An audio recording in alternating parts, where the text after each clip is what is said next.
ఎగ్స్తో omelette ఎట్లా చేయాలో చూద్దామండి. ఇక్కడ 2 ఎగ్స్ తీసుకున్నాను. దీంట్లో ధనియా పొడి,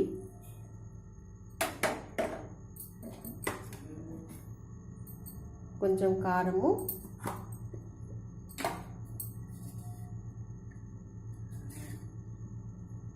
ఉప్పు,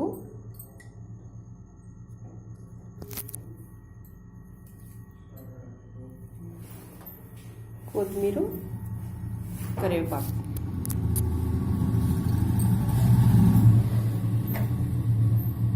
దీన్ని ఇట్లా గిలకొట్టాలి.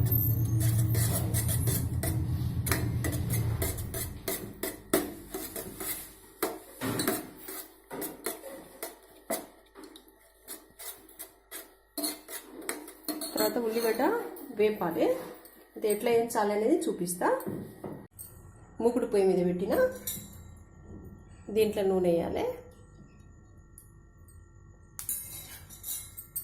నూనె వేడవుతుంటుంది. ఇప్పుడు ఉల్లిగడ్డ వేస్తాను. ఉల్లిగడ్డను చిన్నగా తరుక్కోవాలి, పెద్ద ముక్కలు వేసి. ఇప్పుడు మంచిగా మగ్గిందండి. మగ్గిన దాన్ని ఏం చేయాలంటే ఈ గిలకొట్టిన ఈ ఎగ్గులో వేసేయాలి.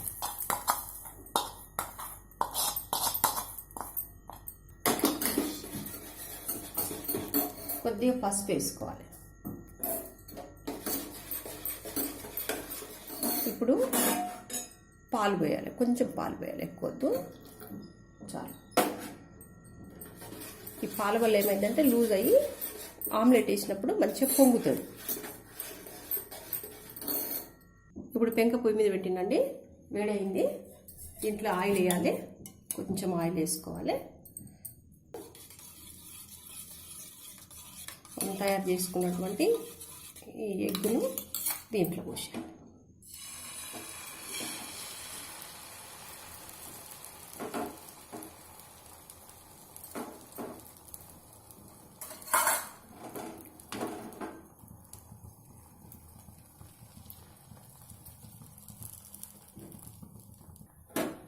ఇప్పుడు మూత పెట్టాలండి. మూత పెడితే మంచిగా పొంగుతుంది. మూత తీద్దామండి. ఓకే, చూడండి ఎంత మంచిగా పొంగిందో. కొద్దిగా పాలు చుక్కేస్తే మంచిగా పొంగుతాయి అన్నమాట. మూత పెట్టుకున్నాం అనుకోండి ఇంకా బాగా అవుతుంది. ఇప్పుడు తిప్పేస్తా. చూడండి బ్రౌన్ కలర్లో చక్కగా కాలింది.